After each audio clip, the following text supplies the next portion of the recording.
आपकी खुशी में, आपके गम में, आपकी आंसुओं में, आपकी मुस्कुराहटों में, आपके आज में, आपके कल में, आपके साथ होगी एक कहानी और मैं। नमस्कार दोस्तों, आप सभी का स्वागत है मेरे चैनल कथा सागर में। आज मैं आप सब लोगों के लिए शरद चंद्र जी के उपन्यास विराज बहू का चौथा भाग लेके आई हूँ। आशा करती हूँ पिछले 3 भागों की तरह ये भी आपको पसंद आएगा। अगर ये कहानी अच्छी लगे तो इसे लाइक, इस चैनल को सब्सक्राइब और इसे अपने दोस्तों और जानकारों में शेयर करना ना भूलिएगा। तो चलिए इस चौथे भाग की शुरुआत करते हैं। दोपहर को कहीं किसी को न देखकर छोटी बहू रोती हुई आई और विराज के पैरों पर गिर पड़ी। पति को जो गलतफहमी हुई थी उसके डर से व्याकुल होकर 2 दिनों से वो इसी मौके की ताक में थी। रोकर बोली, उन्हें शाप मत देना जीजी, मेरी ओर देखकर क्षमा कर दो। उन्हें अगर कुछ हो गया तो मैं जीऊंगी नहीं। हाथ पकड़कर उसे उठाते हुए विराज ने गंभीर स्वर में कहा, मैं शाप नहीं दूंगी बहन, उनमें इतनी शक्ति भी नहीं है कि मेरा कुछ बिगाड़ सकें। लेकिन तुम जैसी सती लक्ष्मी पर बिना किसी अपराध के हाथ उठाना दुर्गा मैया नहीं सहन करेंगी। मोहिनी कांप गई, आंसू पोंछती हुई बोली, क्या करूं जीजी, उनकी आदत ही ऐसी है। जिन देवता ने उन्हें इतना क्रोधी बनाया है वे ही उन्हें क्षमा करेंगे। फिर भी कोई ऐसा देवी देवता नहीं है जिसकी मैंने मनौती न मानी हो। किंतु मैं पापिन हूँ, किसी ने मेरी पुकार नहीं सुनी। एक दिन भी ऐसा नहीं जाता जीजी। कहते कहते वो सहसा रुक गई। अभी तक विराज ने नहीं देखा था कि छोटी बहू की दाहिनी कनपटी पर तिरछा सा एक गहरा काला दाग पड़ा है। सहमते हुए उसने पूछा, तेरे माथे पर यह क्या मार का निशान है? छोटी बहू ने लज्जित होकर अपना सिर झुका लिया और गर्दन हिलाई। विराज ने पूछा, किस चीज़ से मारा था? पति के व्यवहार से लज्जित छोटी बहू सिर नहीं उठा सकी। वैसे ही उसने धीमे से कहा, गुस्सा होने पर वो पागल हो जाते हैं जीजी। सो तो मुझे मालूम है, लेकिन मारा किस चीज़ से? वैसे ही सिर झुकाए हुए मोहिनी ने कहा, पाँव में चट्टी थी। विराज स्तब्ध रह गई, उसकी आंखें जलने लगी। कुछ देर बाद दबी हुई भर्राई आवाज़ में उसने पूछा, कैसे तुमने बर्दाश्त कर लिया बहू? छोटी बहू ने सिर कुछ ऊपर करके कहा, मुझे आदत पड़ गई है जीजी। विराज ने विकृत कंठ से कहा, और उसी को क्षमा करने के लिए तू कहने आई है? जेठानी के मुंह की ओर देखकर छोटी बहू ने कहा, हाँ जीजी, अगर तुम खुश न होगी तो उनका अनिष्ट होगा, और सहने की बात जो कहता हो तो वो मैंने तुम्ही से तो सीखा है। मेरा संबंध तुम्हारे ही चरणों की। विराज ने अधीर होकर कहा, नहीं नहीं छोटी बहू, झूठ मत बोलो, ये अपमान मैं बर्दाश्त नहीं कर सकती। मोहिनी ने थोड़ा हंसकर कहा, अपना अपमान बर्दाश्त कर लेना ही क्या बहुत है जीजी? तुम्हारे जैसा पति सबके भाग्य में नहीं होता, तो भी जितना तुम बर्दाश्त करती हो उतने में चूरा निकल जाता। उनके मुंह की हंसी गायब हो गई है, मन सुखी नहीं है। ये सब तुम्हें अपनी आंखों से देखना पड़ता है। ऐसे पति का इतना कष्ट संसार में तुम्हारे अलावा और कोई बर्दाश्त नहीं कर सकता जीजी। विराज चुप ही रही। छोटी बहू ने दोनों हाथों से जल्दी से उसके पांव पकड़ लिए और कहा, बताओ जीजी, उन्हें क्षमा कर दिया ना? ये सुने बिना मैं तुम्हें किसी तरह नहीं छोड़ सकती। अगर तुम प्रसन्न न होगी तो कोई उन्हें बचा नहीं सकेगा जीजी। विराज ने अपना पांव हटा लिया और हाथ से छोटी बहू की ठुड्डी पकड़कर कहा, क्षमा किया। विराज की पद्धूली एक बार फिर माथे से लगाकर छोटी बहू प्रसन्नचित्त घर चली गई। मगर विराज उसी जगह बड़ी देर तक स्तब्ध बैठी रही। उसके अंतर्मन से जैसे कोई पुकार पुकार कर कहने लगा, यहाँ से देखकर सीख विराज। तब से छोटी बहू बहुत दिनों तक इस घर में नहीं आई, मगर उसकी एक आंख और एक कान जैसे हमेशा इसी ओर लगा रहता। आज करीब 1 बजे बड़ी सतर्कता से इधर उधर देखकर वो इस घर में आई। रसोई घर के बरामदे में विराज गाल पर हाथ धरे बैठी थी। उसे देखकर भी वो ज्यों की त्यों बैठी रही। छोटी बहू विराज के पांव छूकर नज़दीक ही बैठ गई और बोली, तुम क्या पागल हुई जा रही हो जीजी? विराज ने मुंह घुमाकर तेज आवाज़ में जवाब दिया, तू नहीं होती। छोटी बहू ने कहा, अपने साथ मुकाबला करके मुझे पाप लगाओ जीजी, मैं तो तुम्हारी पद्धूली के बराबर भी नहीं हूँ। मगर बताओ कि तुम क्यों ऐसी होती जा रही हो? आज जेठ जी को तुमने खाना क्यों नहीं दिया? विराज ने कहा, खाने को मना तो नहीं किया। छोटी बहू ने कहा, सो तो ठीक है, मगर एक बार भी नज़दीक गई क्यों नहीं? खाने के लिए बैठकर उन्होंने कितनी बार पुकारा और तुमने एक बार आवाज़ तक नहीं दी। तुम ही कहो इससे दुख होता है या नहीं। एक बार तुम नज़दीक चली जाती तो खाना छोड़कर वो उठ नहीं जाते। विराज चुप रही। छोटी बहू कहने लगी, ये कहकर कि खाली नहीं थी तो मुझे भुलावा नहीं दे सकती जीजी। हमेशा से सब काम छोड़कर सामने बैठकर तुमने खाना खिलाया है उन्हें। कभी भी इससे बढ़कर तुम्हारे लिए कोई काम नहीं रहा है। और आज? बात पूरी होने से पहले ही भावावेश में विराज ने उसका एक हाथ पकड़कर अपनी ओर खींच लिया और कहा, तो चलकर देख ले। ये कहकर वो उसे रसोई घर में खींच ले गई और थाली की ओर इशारा करके कहा, ये देख। छोटी बहू ने गौर से देखा। एक काले रंग की पथरी में बिना साफ किए मोटे चावल का भात और उसी के पास करेमू की भाजी थी। और कोई उपाय न देखकर आज विराज उसे नदी के तीर से तोड़ लाई थी। छोटी बहू की आंखों से आंसू गिरने लगे, मगर विराज की आंखों में आंसू का आभास तक नहीं था। देवरानी जेठानी चुपचाप एक दूसरे की ओर देखती रहीं। विराज ने सहज स्वर में कहा, तू भी तो एक स्त्री है, तुझे भी तो रसोई बनाकर पति के सामने परसना पड़ता है।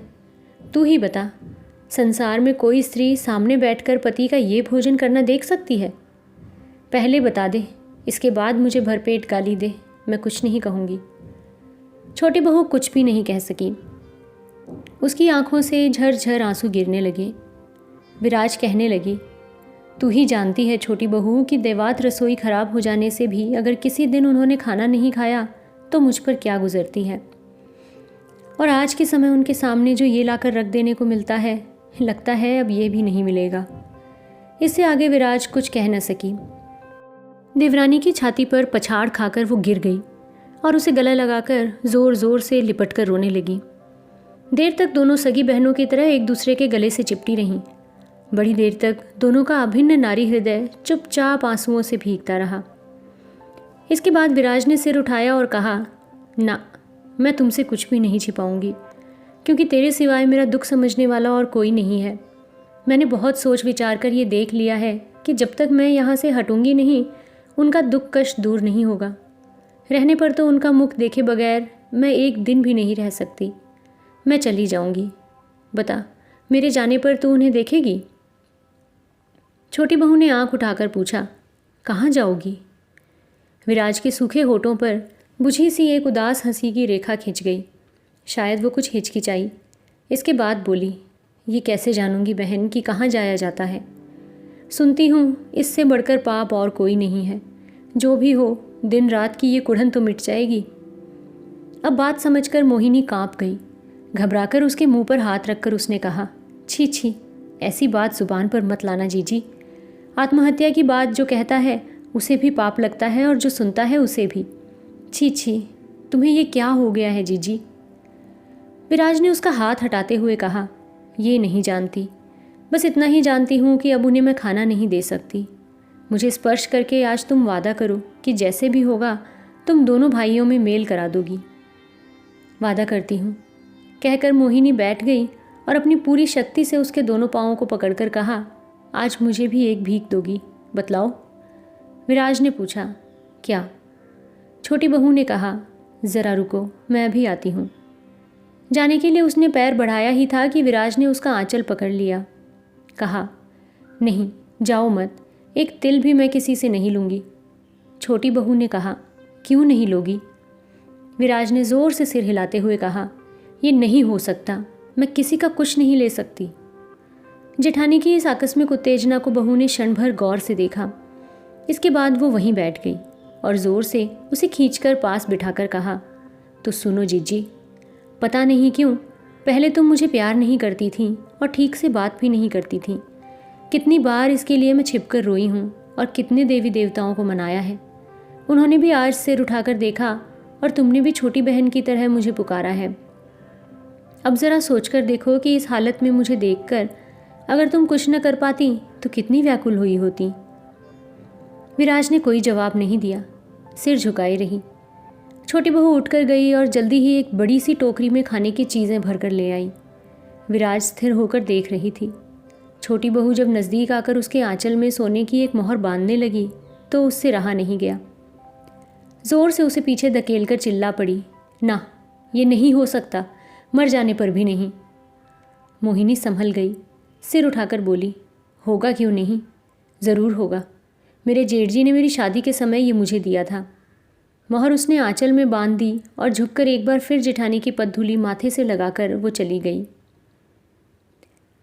मगरा का पीतल के कब्ज़ों का इतना पुराना कारखाना एकाएक बंद हो गया था। चांडाल जाति की वो लड़की ये खबर विराज को देने आई। सांचों की बिक्री बंद हो जाने से वो अपने तरह तरह के नुकसानों और तरकीबों को सुनाने लगी। विराज ने चुपचाप सब सुन लिया। एक सांस छोड़कर वो रह गई। लड़की ने समझा कि उसके दुख में हिस्सा बटाने वाला कोई न मिला। इससे कुंठित होकर वो रह गई। हाय रे, अबोध दुनिया की लड़की, तुझे क्या पता कि छोटी सी सांस में कैसा तूफान उठने लगा था। तू कैसे समझ पाएगी कि शांत मौन पृथ्वी के अंतस्तल में कैसी आग धधकती है। नीलांबर ने आके विराज को बताया कि उसे काम मिल गया। अब की दुर्गा पूजा से ही कलकत्ते की एक प्रसिद्ध कीर्तन मंडली में वो तबला बजाएगा। खबर पाकर विराज का चेहरा मुर्दा सा हो गया। उसका पति वैश्या के अधीन होकर वैश्या के साथ भले आदमियों के बीच गाता बजाता फिरेगा, तब कहीं भोजन मिलेगा। लज्जा के कारण जैसे वो धरती में समा जाने लगी, मगर जुबान से वो मना भी नहीं कर सकी। दूसरा कोई उपाय जो नहीं था। संध्या के अंधकार में नीलांबर उसका चेहरा नहीं देख पाया। अच्छा ही हुआ। भाटे के खिंचाव से पानी जैसे घड़ी घड़ी अपने क्षय के चिन्ह को तट प्रांत में अंकित करके क्रमशः दूर होता चला जाता है, ठीक वैसे ही विराज का शरीर सूखने लगा। उसके शरीर तट की सारी मलिनता को निरंतर आवृत कर उसका देववांछित अनुपम यौवन तीव्र गति से न जाने कहाँ विलीन होने लगा। चेहरा मुरझा गया और आंखें स्वाभाविक हो गईं, मानो हर घड़ी से कोई भयानक चीज़ देख रही हो। मगर उसे देखने वाला अगर कोई था तो वो थी छोटी बहू। 1 महीने से अधिक हुए भाई के बीमार पड़ जाने के कारण वो भी मायके चली गई है। सब कुछ देखकर समझकर भी विराज कुछ नहीं कहती, कुछ कहना चाहती भी नहीं। मामूली बातचीत करते भी उसे थकावट सी मालूम होती है। इधर कई दिन से तीसरे पहर उसे कुछ जाड़ा मालूम होता है और सिर में दर्द होने लगता है। उसी हालत में टिमटिमाता चिराग लेकर उसे रसोई घर में जाना पड़ता है। पति घर पर नहीं रहते, इसलिए प्रायः अब वो दिन में खाना नहीं बनाती, रात को खाना बनाती है। मगर उस वक्त उसे बुखार रहता है। पति का खाना पीना हो जाने पर हाथ पैर धोकर वो पड़ी रहती है। ऐसे ही उसके दिन बीत रहे हैं। विराज अपने ठाकुर देवता से मुंह उठाकर देखने के लिए आजकल नहीं कहती। पहले की तरह प्रार्थना नहीं करती। दैनिक पूजा के बाद गले में आंचल डालकर जब वो प्रणाम करती है, तब मन ही मन केवल यही कहती है कि भगवान, जिस रास्ते जा रही हूँ उसी रास्ते ज़रा जल्दी आ सकूँ। उस दिन सावन की संक्रांति थी। सवेरे से ही जोर की बारिश हो रही थी। 3 दिनों से बुखार से पीड़ित रहकर विराज भूख प्यास से बेचैन होकर शाम को बिस्तर से उठ बैठी। नीलांबर घर में नहीं था। पत्नी को बुखार रहने पर भी कुछ मिलने की उम्मीद में परसों उसे श्रीरामपुर के एक धनी चेले के यहाँ जाना पड़ा था, परंतु कह गया था कि जैसे भी होगा शाम को लौट आऊँगा। आज 3 दिन हो गए, उसके दर्शन नहीं हुए। कई दिनों बाद विराज आज दिन में कई बार रोई है। किसी तरह जब नहीं रहा गया तो शाम को वो चिराग जलाकर एक तौलिया सिर पर डालकर कांपते कांपते बाहर आकर रास्ते के किनारे खड़ी हो गई। वर्षा के अंधकार में जहाँ तक उसकी नज़र गई उसने देखा, मगर कोई नहीं दिखाई पड़ा। उसके कपड़े और बात भीग गए। चंडी मंडप की सीढ़ियों का सहारा लेकर वो बैठ गई और फिर रोने लगी। पता नहीं उनका क्या हुआ। एक तो कष्ट और उपवास से उनका शरीर दुर्बल हो रहा है, और उस पर ये कड़ी मेहनत। कहीं बीमार तो नहीं पड़ गए, कहीं किसी घोड़ा गाड़ी के नीचे तो नहीं आ गए। घर बैठे वो कैसे कहे कि क्या हो गया, क्या करे। और एक आफत यह है कि पीताम्बर घर में नहीं है। कल तीसरे पहर छोटी बहू को लेने गया था। सारे घर में विराज एकदम अकेली है, और वो भी अस्वस्थ। आज दोपहर से बुखार ज़रूर नहीं है, मगर घर में खाने लायक कोई चीज़ नहीं है। 2 दिनों से केवल पानी पीकर ही वो रह रही है। भीग जाने के कारण उसे जाड़ा मालूम हुआ और सिर चकराने लगा। हाथ पैर पर जोर देकर किसी तरह वो उठ खड़ी हुई और चंडी मंडप में आकर ज़मीन पर औंधी पड़कर सिर पटकने लगी।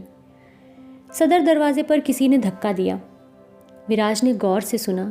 दूसरा धक्का लगते ही आती हूँ कहकर विराज दौड़ पड़ी और दरवाज़ा खोल दिया।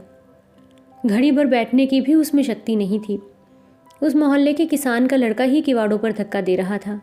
उसने कहा, माँ जी, दादा ठाकुर ने एक सूखी धोती मांगी है। विराज ठीक ठीक कुछ समझ नहीं पाई।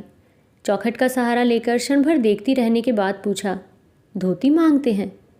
लड़के ने जवाब दिया, गोपाल महाराज का क्रियाक्रम करके अभी अभी सब लौटे हैं। क्रियाक्रम करके? विराज स्तंभित हो गई। गोपाल चक्रवर्ती इनके दूर के संबंधी थे। उनका बुढ़ा बाप बहुत दिनों से बीमार था। 2 दिन पहले त्रिवेणी में गंगा यात्रा कराई गई थी। आज दोपहर को वो मर गए। सब कुछ बतलाकर लड़के ने यह भी बतलाया कि पास पड़ोस में दादा ठाकुर से बढ़कर नाड़ी देखने वाला और कोई नहीं है। वे भी उसी दिन से उनके साथ ही थे। गिरते लड़खड़ाते विराज उठकर आई, एक धोती उठा देकर बिस्तर पर पड़ गई।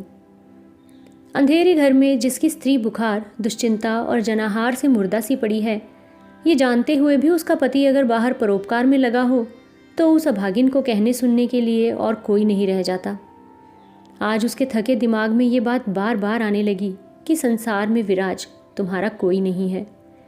तुम्हारे माँ बाप नहीं हैं, भाई बहन नहीं है, पति भी नहीं है तो बस यमराज। उनके यहाँ जाने के अलावा तेरी ज्वाला और कहीं पर शांत नहीं होगी। बारिश की आवाज़ में, झिंगरों की झनकार में और हवा की सनसनाहट में जैसे यही नहीं है कि आवाज़ उसके कानों में गूंजने लगी। भंडारे में चावल नहीं है, कोठिला में धान नहीं है, बाग में फल नहीं है, तालाब में मछली नहीं है, सुख नहीं है, शांति नहीं है, स्वास्थ्य नहीं है और घर की छोटी बहू भी नहीं है।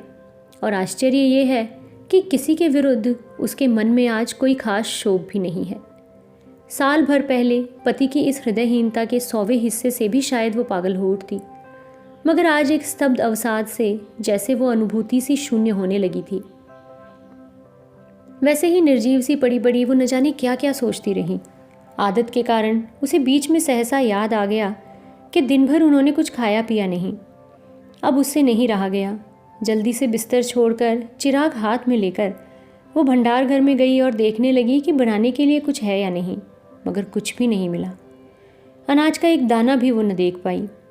बाहर आकर दीवार के सहारे खड़ी होकर वो कुछ देर तक सोचती रही। इसके बाद मुंह से फूंककर हाथ का चिराग बुझा दिया और खिड़की खोलकर बाहर निकल आई। घोर अंधकार था, मगर वो भयानक सन्नाटा और घनी कटीली झाड़ियों भरा फिसलन वाला तंग रास्ता उसकी गति को रोक नहीं सका। बाग का दूसरा छोर जंगल जैसा था। वहाँ चांडाल जाति वालों की छोटी छोटी झोपड़ियाँ थीं। विराज उधर ही गई। बाहर कोई दीवार नहीं थी। विराज ने एकदम आंगन में पहुंचकर पुकारा, तुलसी। आवाज़ सुनकर हाथ में रोशनी लेकर तुलसी बाहर आया और देखकर अवाक रह गया। इस अंधेरे में माँ जी यहाँ? विराज ने कहा, थोड़ा सा चावल दे दो। चावल दूँ? तुलसी हतबुद्धि सा हो गया। वो इस अद्भुत प्रार्थना का कोई मतलब ही नहीं समझ पाया। विराज ने उसकी ओर देखकर कहा, ज़रा जल्दी कर तुलसी, खड़ा मत रह। 2 और बात पूछकर तुलसी अंदर आया और चावल लाकर विराज के आंचल में बांधकर बोला, इन मोटे चावलों से तो काम चलेगा नहीं माँ जी, ये तुम लोग खा नहीं सकोगे। विराज ने सिर हिलाकर कहा, खा सकेंगे। इसके बाद चिराग लेकर तुलसी ने रास्ता दिखलाना चाहा, मगर विराज ने मना कर दिया। कोई ज़रूरत नहीं, अकेले तू लौट नहीं सकेगा। और पलक झपकते वो अंधकार में आंखों से ओझल हो गई। चांडाल के घर वो आज भीख मांगने आई। भीख मांगकर भी ले गई तो भी ये अपमान उसे इतना नहीं खटका। शोक, दुख, स्वाभिमान कुछ भी अनुभव करने की स्थिति उसमें नहीं थी। घर आकर उसने देखा नीलांबर आ गया है। 3 दिन से उसके पति को नहीं देखा था। नज़र पड़ते ही एक प्रचंड आकर्षण उसे उस ओर खींचने लगा, मगर इस समय वो एक डग भी उसे नहीं हिला सका। धातु जैसे तेज बिजली से शक्तिमय हो जाती है, उसी तरह वो पति को नज़दीक पाकर शक्तिमय हो उठी थी। फिर संपूर्ण आकर्षण के खिलाफ वो सुन्न सी देखती रह गई। केवल एक बार ही सिर उठाकर नीलांबर ने गर्दन झुका ली थी। इतने में ही विराज ने देख लिया कि उसकी दोनों आंखें गुड़हल के फूल की तरह लाल हो गई हैं। वो समझ गई कि मुर्दा फूंकने जाकर इन कई दिनों तक इन्होंने लगातार गांजा पिया है।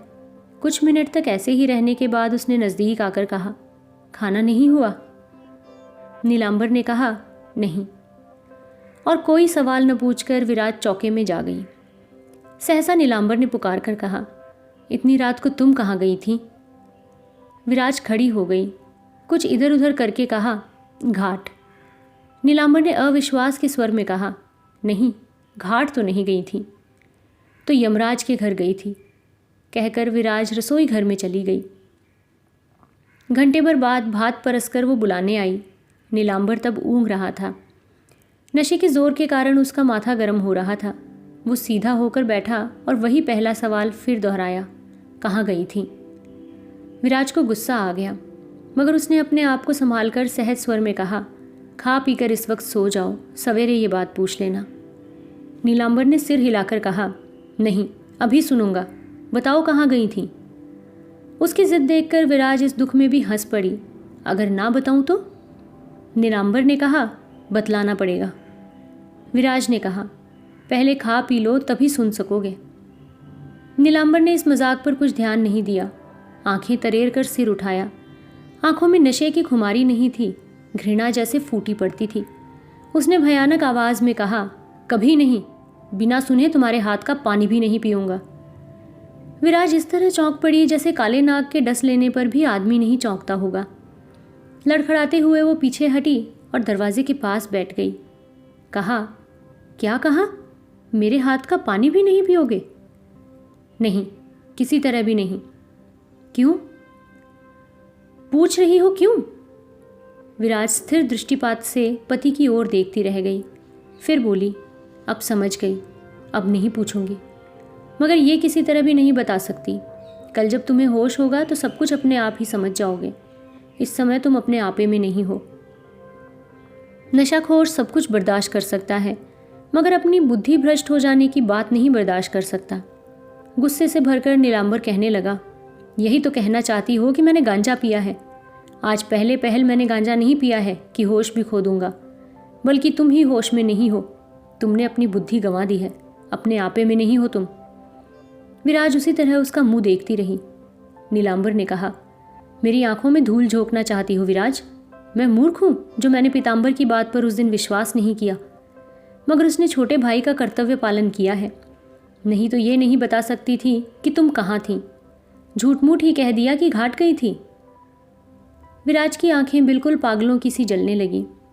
फिर भी अपने आप को संभाल कर बोली, झूठ इसलिए बोली कि सुनकर शायद तुम लज्जित और दुखी होोगे, खा न सकोगे, मगर अब डर बेकार है। तुम्हें लज्जा शर्म भी अब नहीं रही, तुम आदमी नहीं रहे। मगर क्या तुमने झूठ नहीं कहा? इतना बड़ा छल करते एक पशु को भी लज्जा होती, मगर तुम्हें नहीं हुई।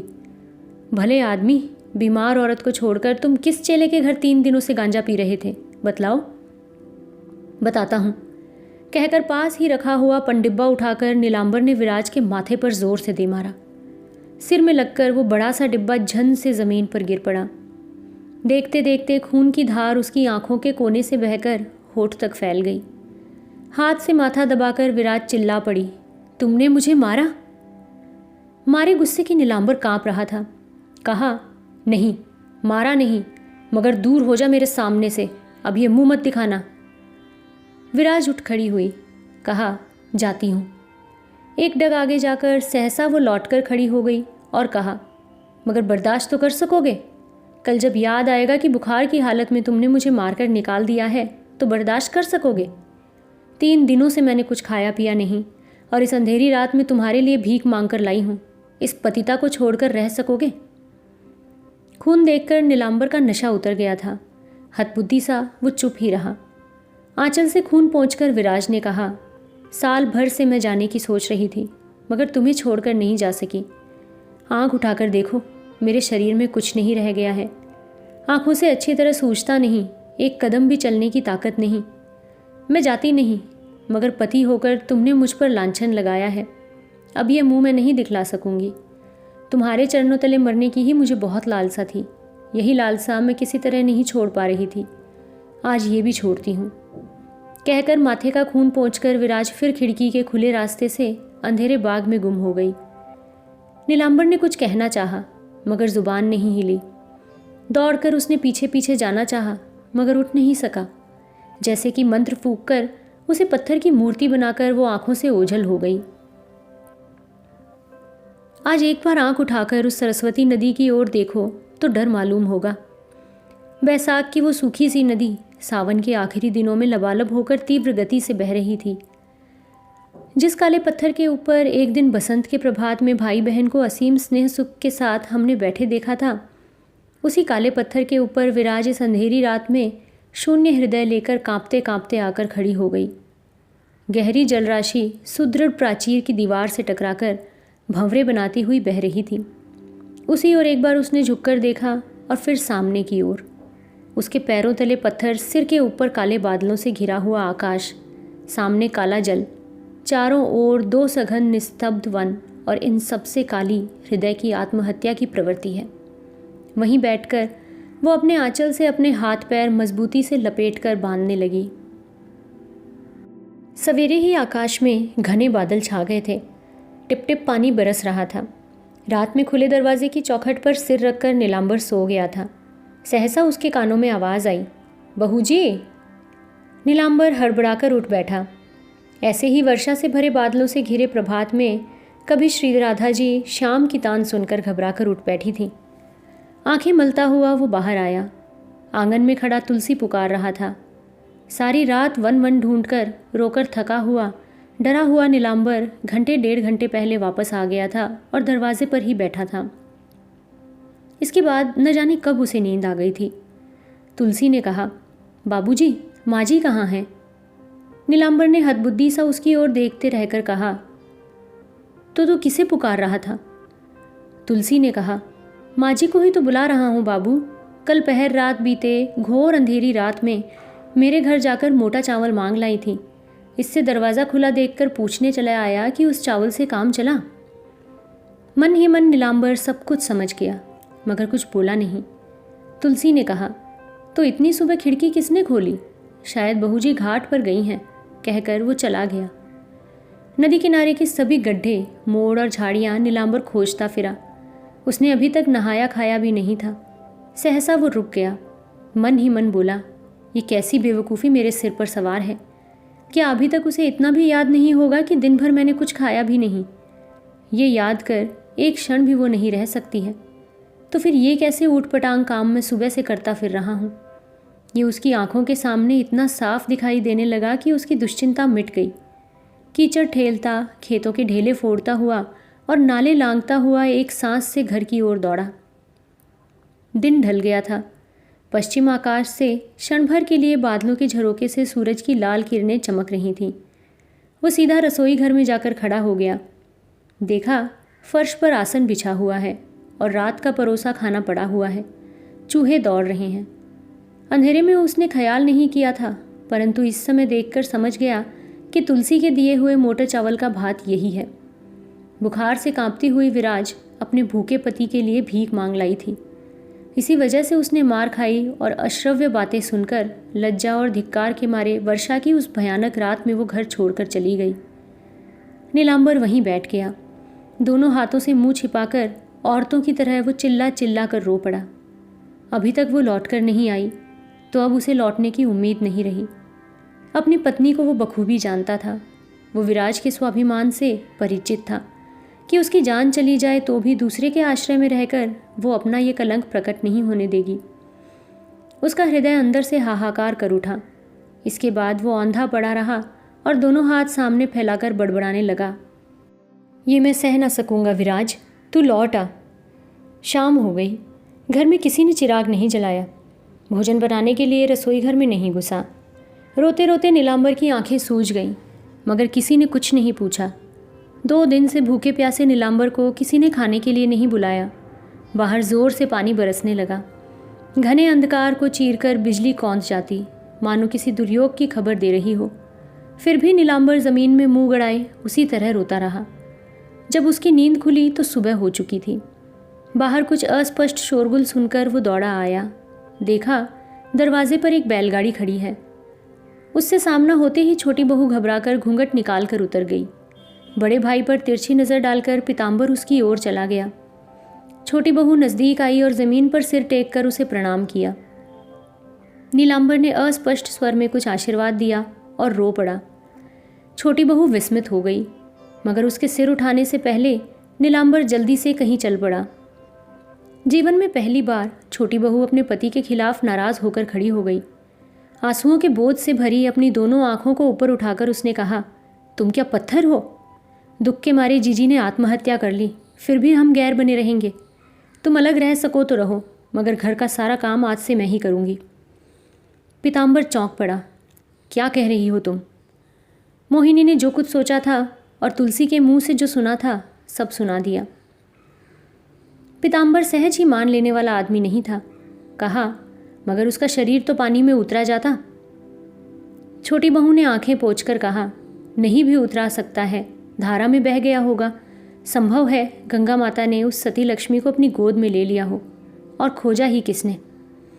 पीताम्बर को पहले विश्वास नहीं हुआ। बोला, अच्छा, मैं खोज करता हूँ।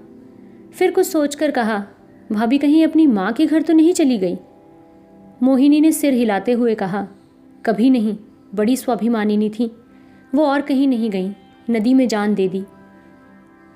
अच्छा, उसका भी पता लगाता हूँ, कहकर पीताम्बर उदास मुंह लिए बाहर चला गया। सहसा भाभी के लिए आज उसका जी खराब हो गया। विराज को ढूंढने के लिए आदमी लगाकर जीवन में उसने आज पहली बार पुण्य कार्य किया।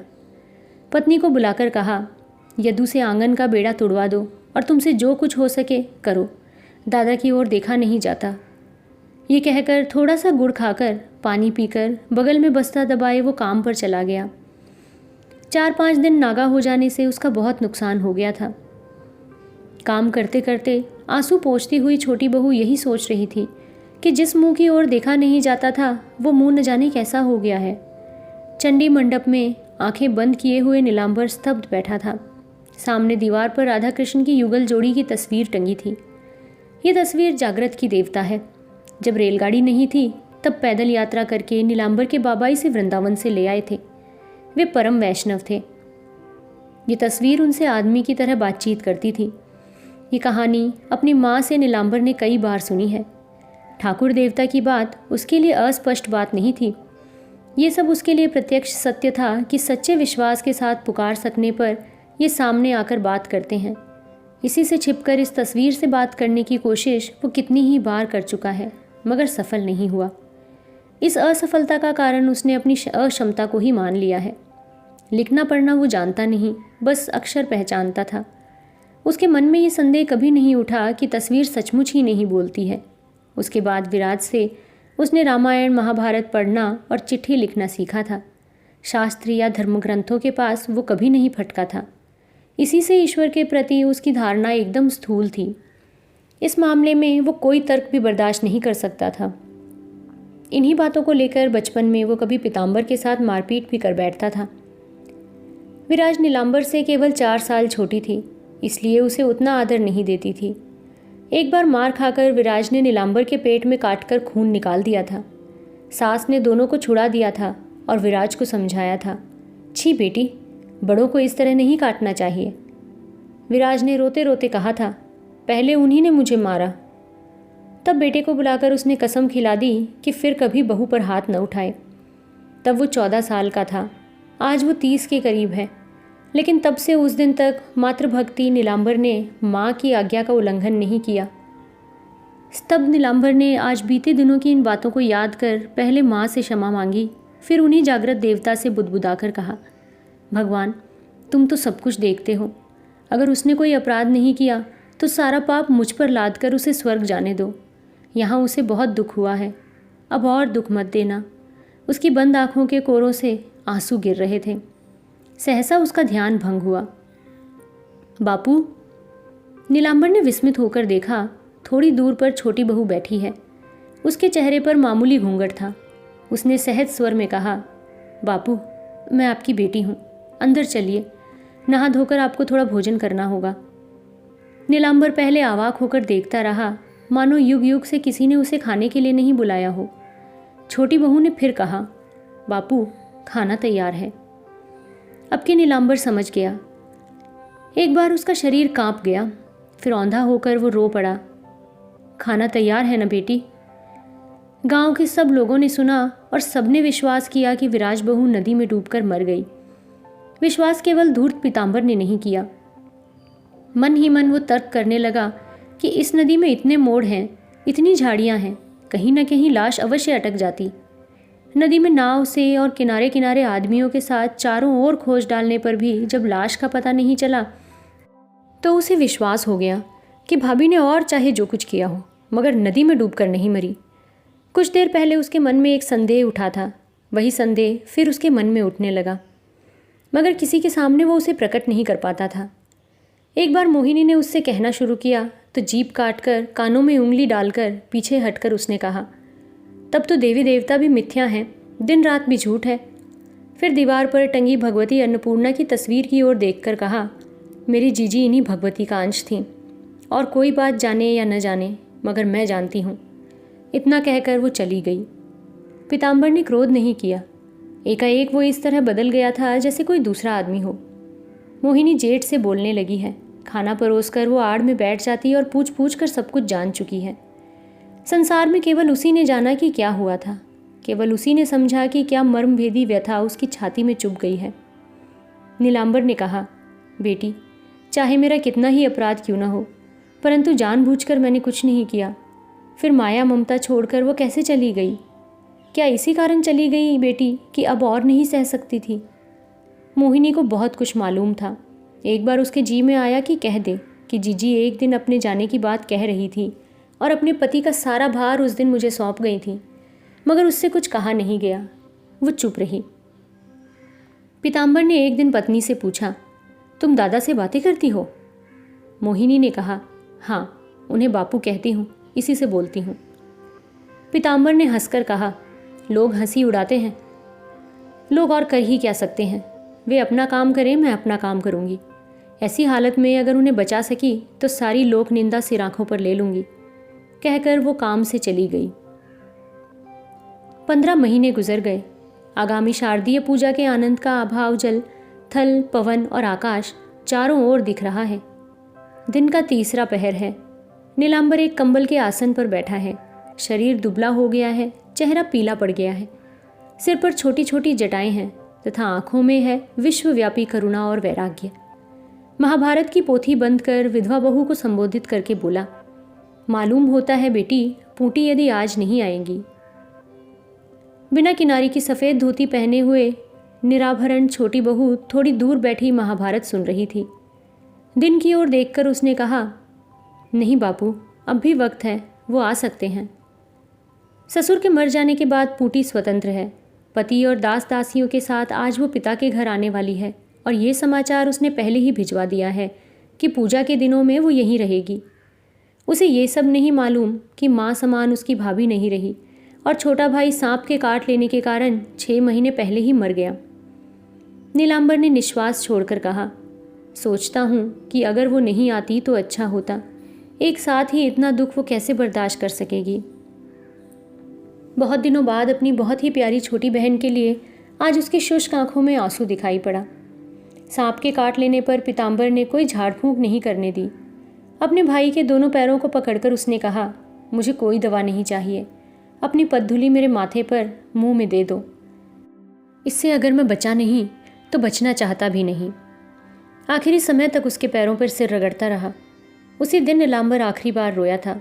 आज उसकी वही आंखें फिर डबडबा आईं। पतिव्रता साध्वी छोटी बहू अपनी आंखों से आंसू चुपके से पोंछकर चुप रही। नीलांबर धीरे धीरे कहने लगा, उसके लिए भी मुझे उतना दुख नहीं होता बेटी। पीताम्बर की तरह भगवान अगर विराज को भी उठा लिए होते तो आज ही मेरे सुख का दिन होता, मगर वो सब तो हुआ ही नहीं। पूटी अब समझदार हो गई है।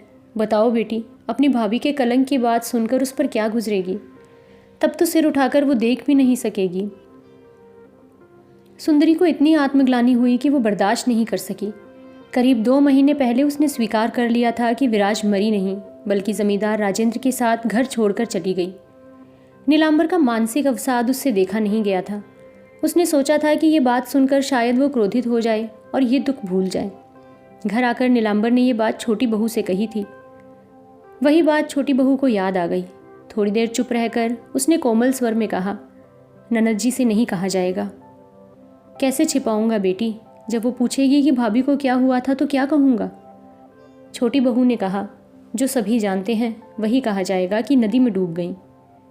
नीलांबर ने सिर हिलाकर कहा, वो नहीं हो सकता बेटी। सुना है पाप छिपाने से और बढ़ता है। हम उसके अपने हैं, हम उसके पाप का बोझ और नहीं बढ़ाएंगे। ये कहकर वो कुछ हंसा। छोटी बहू समझ गई कि उस जरा सी हंसी में कितनी व्यथा, कितनी क्षमा है। थोड़ी देर बाद छोटी बहू ने संकोच मधुर स्वर में कहा, बापू, शायद ये सब सच नहीं है। क्या तुम्हारा जीजी की बातें? छोटी बहू सिर झुकाए रही। नीलांबर ने कहा, क्यों नहीं बेटी, सब सच है। तुम्हें तो मालूम ही है बेटी कि गुस्से में वो पागल हो जाती थी। बचपन में भी वैसी ही थी और बड़ी हुई तब भी वैसी ही रही। उस पर मैंने जो अपमान और अत्याचार किया है उसे आदमी तो क्या ईश्वर भी नहीं बर्दाश्त कर सकता। नीलांबर ने हाथ से एक बूंद आंसू को पोंछकर कहा, याद आती है बेटी तो छाती फटने लगती है। अभागिन ने 3 दिनों से कुछ खाया पिया भी नहीं था। बुखार से कांपते कांपते बारिश में भीगती हुई चावल की भीख मांगने गई थी और इसी अपराध पर मैंने। इससे आगे वो कुछ नहीं कह सका। धोती का खूंट मुंह में भर उच्छ्वास रोकने की कोशिश करने लगा। छोटी बहू भी उसी तरह रो रही थी। उसकी जुबान से भी कोई बात नहीं निकल सकी। थोड़ी देर बाद कुछ स्थिर होकर आंख मुंह पोंछकर नीलांबर ने कहा, बहुत कुछ तुम्हें मालूम है, फिर भी सुनो बेटी। पता नहीं किस तरह उसी रात को एकदम उन्मत्त होकर वो सुंदरी के घर जा पहुंची। उसके बाद रुपयों के लालच में पड़कर उसी रात को सुंदरी उसे जमींदार राजेंद्र के बजरे पर पहुंचा गई।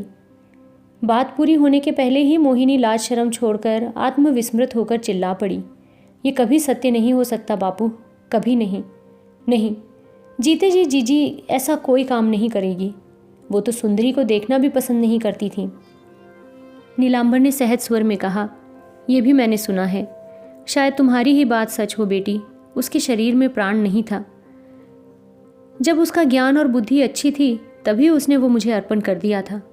ये कहकर उसने अपनी आंखें बंद कर लीं, मानो अंतरतम तक डूब कर देखने लगा हो। मुग्ध होकर छोटी बहू उस शांत पीले और मुंदी आंखों वाले चेहरे की ओर देखने लगी। उस चेहरे में क्रोध, हिंसा और द्वेष की छाया तक नहीं थी, केवल असीम व्यथा और अनंत क्षमा की अनिर्वचनीय महिमा। गले में आंचल डालकर उसने प्रणाम किया और नीलांबर की पद्धुली माथे से लगाकर उठ गई। शाम को चिराग जलाते जलाते उसने मन ही मन सोचा, जीजी ने पहचान लिया था, इसी से इन्हें छोड़कर एक दिन भी रहना नहीं चाहती थी। 4 साल बाद पूटी मायके आई है, ठीक एक बड़े आदमी की तरह। उसके पति, 6 महीने का बेटा, 5-6 दास दासी और बहुत से सामान से सारा घर भर गया। स्टेशन पर उतरते ही यदु नौकर से उसने सब कुछ सुनकर वहीं से रोना शुरू कर दिया था। एक पहर रात को ज़ोर ज़ोर से रोते रोते सारे मोहल्ले को उसने चौंका दिया। घर में प्रवेश करते ही दादा की गोद में सिर रख औंधी होकर पड़ी रही। उस रात को उसने पानी तक नहीं पिया था। दादा को भी नहीं छोड़ा, मुंह ढके रखकर धीरे धीरे सब कुछ सुना। पहले वो भाभी से संकोच करती थी, बल्कि डरती थी, परंतु दादा को वो ठीक पुरुष ही नहीं मानती थी, सो संकोच भी नहीं करती थी। वो रूठती और उपद्रव मचाती थी तो अपने इस दादा पर ही। ससुराल जाने के ठीक 1 दिन पहले तक भाभी की डांट सुनकर दादा के गले लगकर वो खूब रोई थी। उसने उसी दादा को इतने दिनों तक जितने दुख दिए और जीर्ण शीर्ण कर ऐसा पागल सा बना दिया, उस पर उसके क्रोध और चिढ़ की सीमा नहीं रही। अपने दादा के इतने बड़े दुख और आगे पूटी ने अपने सारे दुखों को तुच्छ मान लिया। उसे अपने ससुराल वालों से नफरत हो गई। छोटे दादा का सांप काटने से मर जाना उसे खटका नहीं और उसकी दुखिया विधवा की ओर से वो एकदम उदासीन हो गई। 2 दिनों के बाद उसने अपने पति को बुलाकर कहा, ये सब लाव लश्कर लेकर तुम लौट जाओ। दादा के साथ मैं पश्चिम घूमने जाऊंगी और अगर तबीयत हो तो तुम भी साथ चलो। बहुत वाद विवाद करने के बाद यतीन्द्र ने पिछला काम ही आसान समझा और सब माल असबाब बांधकर ठीक करके चला गया। यात्रा की तैयारी होने लगी। पूटी ने चुपके से सुंदरी को बुला भेजा था, मगर वो आई नहीं। उसने कहलवा दिया कि जो कुछ मुझे कहना था कह दिया, अब और अपना मुंह में नहीं दिखला सकूंगी। पूटी गुस्से में होठ काट कर रह गई। पूटी की ओर से उपेक्षा और उससे भी अधिक उसके निर्दयी व्यवहार से छोटी बहू को कितना सदमा पहुंचा, इसे अंतर्यामी ही जानते हैं। हाथ जोड़कर छोटी बहू ने मन ही मन कहा, जीजी तुम्हारे सिवाय और कौन मुझे समझेगा। जहाँ कहीं भी तुम हो, अगर तुमने मुझे क्षमा कर दिया है तो वही मेरे लिए सब कुछ है। छोटी बहू हमेशा से ही शांत स्वभाव की थी, इसीलिए आज भी उसने कुछ नहीं कहा। वो चुपचाप सबकी सेवा करती रही, कोई शिकायत नहीं की। जेठ को खिलाने का भार अब पूटी ने ले लिया था, इसलिए वहाँ भी उसके बैठने की अब कोई ज़रूरत नहीं रही। जाने के बाद नीलांबर ने अत्यंत विस्मय होकर कहा, बहू तुम नहीं चलोगी? छोटी बहू ने चुपचाप गर्दन हिला दी। बेटे को गोद में लिए पूटी दादा के पास आकर सुनने लगी। नीलांबर ने कहा, ये नहीं हो सकता बेटी, तुम यहाँ अकेली कैसी रहोगी, और रहकर ही क्या होगा? चलो। छोटी बहू ने उसी तरह सिर झुकाए गर्दन हिलाते हुए कहा, नहीं बापू, मैं कहीं नहीं जा सकूंगी। छोटी बहू के मायके की आर्थिक दशा अच्छी थी। उन लोगों ने कई बार कोशिश की कि विधवा लड़की को ले जाएं, मगर किसी तरह भी वो जाने को तैयार नहीं हुई। तब नीलांबर समझता था कि मेरी वजह से वो नहीं जाना चाहती, मगर अब ये बात वो नहीं समझ सका कि सुनसान घर में अकेली क्यों रहना चाहती है। पूछा, क्यों बेटी, कहीं जा क्यों नहीं सकोगी? छोटी बहू चुप रही। नहीं बतलाओगी तो मेरा जाना नहीं होगा बेटी। छोटी बहू ने मधुर स्वर में कहा, आप जाइए, मैं रहूंगी। मगर क्यों? छोटी बहू फिर चुप हो गई, जैसे मन ही मन किसी संकोच को जी जान से दूर करने की कोशिश कर रही हो। इसके बाद थूक घोंट कर बहुत धीरे से बोली, जीजी शायद कभी आ जाए, इसी से मैं नहीं जा सकूंगी बापू। नीलांबर चौंक गया। उसकी आंखों के सामने ऐसा अंधकार छा गया जैसे तेज़ बिजली के चमक जाने से उसकी आंखें चौंधिया गई हों, मगर वो सब केवल क्षण भर ही रहा। तुरंत ही उसने अपने आप को संभाल लिया और अत्यंत क्षीण हंसी हंसकर कहा, छी बेटी, तुम अगर पागल हो जाओगी तो मेरी क्या हालत होगी? छोटी बहू ने आंखें बंद कर कुछ सोचा। उसके बाद बेधड़क स्थिर और धीमे स्वर में कहा, मैं पागल नहीं हुई हूँ बापू, आप जो चाहें करें, मगर जब तक चंद्र और सूर्य को उदय होते देखूंगी तब तक किसी उल्टी बात पर मुझे विश्वास नहीं होगा। पास पास खड़े भाई बहन अवाक होकर उसकी ओर देखने लगे। वैसे ही सुदृढ़ स्वर में उसने फिर कहा, आपके चरणों में सिर रखकर मरने का जो वरदान जीजी ने आपसे मांग लिया था वो कभी किसी झूठ की तरह नहीं हो सकता। सती लक्ष्मी जीजी अवश्य लौटेंगी। जब तक जीऊंगी इसी आशा में उनकी बाट जोहती रहूंगी। मुझसे कहीं जाने के लिए मत कहिएगा बापू। ये कहकर वो एक सांस में कई बातें कहने के कारण सिर झुकाकर हाँफने लगी। नीलांबर से ना रहा गया, उसके आंसू उमड़ पड़े। वो जल्दी से एक ओर भाग गया। पूटी ने एक बार चारों ओर देखा, फिर नज़दीक आई और अपने लड़के को पैरों के पास बिठाकर भाभी के गले से लिपट गई और अस्फुट स्वर में रोते रोते बोली, मुझे क्षमा करना भाभी, मैं तुम्हें पहचान नहीं पाई थी। छोटी बहू ने झुककर उसके बच्चे को उठाकर छाती से लगा लिया और उसके मुंह से मुंह सटाकर आंसू छिपाती हुई वो रसोई में भाग गई। विराज का मरना ही उचित था, मगर वो मरी नहीं। बहुत दिनों से वो दुख दैन्य से पीड़ित थी। अनाहार और अपमान की चोट से उसका दुर्बल मस्तिष्क विकृत हो गया था। उसी रात को मरने से ठीक पहले क्षण में उसने बिल्कुल दूसरी ही राह पर पैर बढ़ा दिया। मौत को छाती पर रखकर जब अपने हाथ पैर आंचल से बांध रही थी कि ठीक उसी समय कहीं बिजली गिरी और उस भयानक शब्द से चौंककर उसने सिर उठाया। बिजली के तेज प्रकाश में उस पार नहाने का वो घाट और मछली मारने के लिए बनाया गया लकड़ी का मचान उसकी नज़र में पड़ गया। लगा जैसे उसकी प्रतीक्षा में आंखें खोले चुपचाप वो उसकी ओर देख रहे थे। नज़र मिलाते ही संकेत में उसे बुला लिया।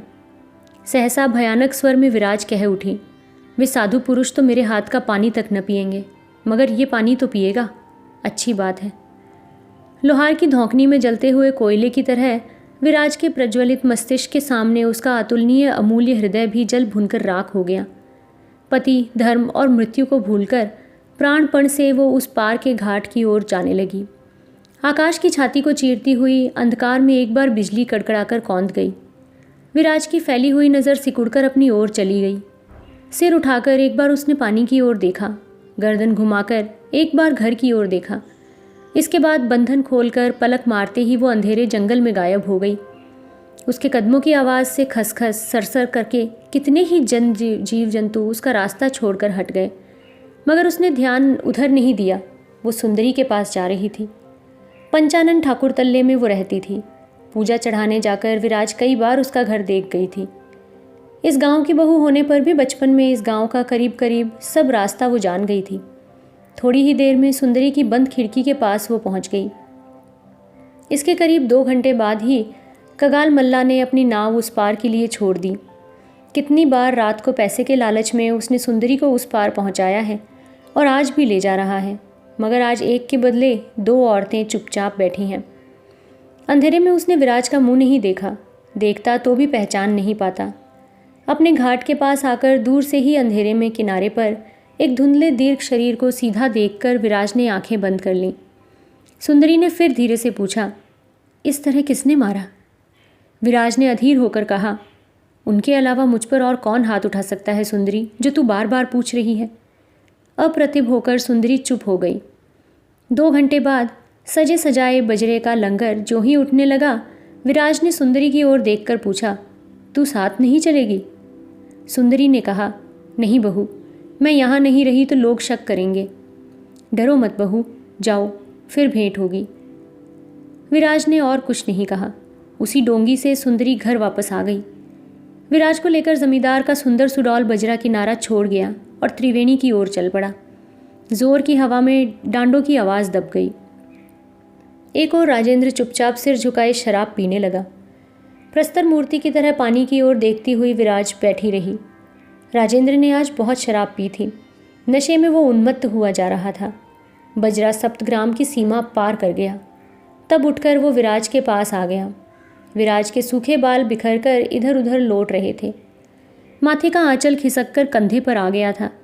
उसे कुछ भी होश नहीं था। उसका ध्यान उधर गया ही नहीं कि कौन आया और कौन पास बैठा। मगर राजेंद्र को ये क्या हो गया? वो मन ही मन डरने लगा।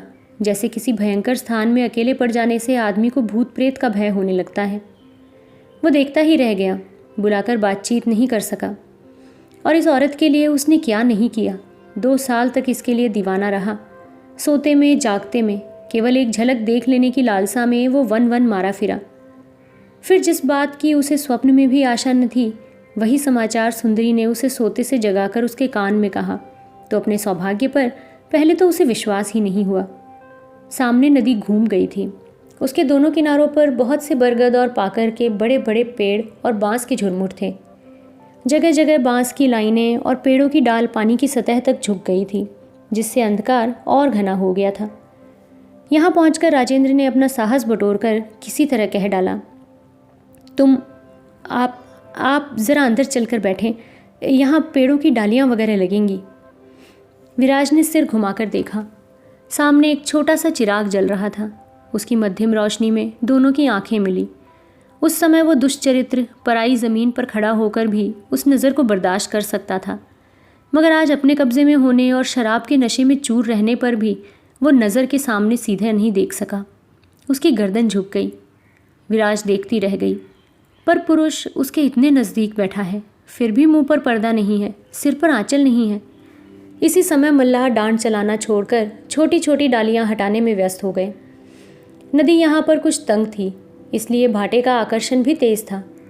अरे सावधान, कहकर राजेंद्र ने डांड चलाने वालों को सावधान किया और फिर उसी ओर देखते हुए विराज से कहा, कहीं चोट लग जाएगी, अंदर आ जाइए, और खुद कमरे में चला गया। यंत्र चालित सी विराज उसके पीछे पीछे चली आई, मगर कमरे में कदम रखते ही वो सहसा चिल्ला पड़ी, मैया री। राजेंद्र चौंक गया। चिराग की धुंधली रोशनी में विराज की दोनों आंख और खून से सना माथे का सिंदूर चामुंड के तीनों नेत्रों की तरह जल रहा था। मतवाला शराबी बेंत खाए कुत्ते की तरह एक डरी हुई सी आवाज़ करके कांपते कांपते उस आग के सामने से हट गया। अंधेरे में पांव तले सांप पड़ जाने से जैसे आदमी चौंक पड़ता है, ठीक उसी तरह विराज कांपकर बाहर आ गई। एक बार उसने पानी की ओर देखा और मैयारी, ये मैंने क्या किया, कहकर वो उसी अंधकारपूर्ण अतल जल में उछल पड़ी। मल्ला चिल्लाकर इधर उधर दौड़ पड़े। बजरा उलटते उलटते बचा। इसके अलावा और कुछ नहीं कर पाए। गौर से पानी की ओर देखने पर भी उन्हें कुछ नज़र नहीं आया। राजेंद्र अपनी जगह से ज़रा भी नहीं हिला। उसका सारा नशा उतर गया था, फिर भी वो खड़ा रहा। तेज़ धार के कारण कुछ देर में बजरा अपने आप ही निकल गया। मल्ला ने नज़दीक आकर पूछा, बाबू साहब, क्या किया जाएगा? पुलिस में खबर कर दी जाए? विवल होकर राजेंद्र ने उसकी ओर देखते हुए भर्राई आवाज़ में कहा, क्यों, जेल जाने के लिए? अरे गदाई, किसी तरह जल्दी भाग चल। गदाई पुराना मल्लाह था, बाबू को पहचानता था, सभी जानते थे, इसलिए मामला कुछ कुछ समझ गए थे। इस इशारे से उनकी आंखें खुल गईं। सबको इकट्ठा करके आज्ञा देकर बजरा उड़ता हुआ वहाँ से अदृश्य हो गया। कलकत्ते के पास पहुंचकर राजेंद्र ने चैन की सांस ली। पिछली रात के अंधेरे में आमने सामने बैठकर उसने जिन आँखों को देखा था, उनकी याद कर इतनी दूर जाकर दिन में भी वो कांप गया। उसने अपना कान पकड़कर मन ही मन कहा, जीवन में फिर ऐसा काम कभी नहीं करूँगा। कोई नहीं जानता कि उसके मन में क्या है। उस पगली ने अपनी मौत सी आंखों से उसके प्राण नहीं लिए। इसी से उसने अपना बड़ा भाग्य समझा और किसी भी समय किसी भी वजह से उधर मुंह कर सकूँगा, इतना विश्वास उसमें नहीं रहा। अब तक बेवकूफ़ उल्टाओं से ही उसका पाला पड़ा था। वो नहीं जानता था कि सती क्या चीज़ है। उस पापी को अपने जीवन में पहले पहल होश हुआ कि केंचुल से खेला जा सकता है, मगर ज़मींदार के लड़के के लिए भी जीवित विषधर खेलने की चीज़ नहीं है।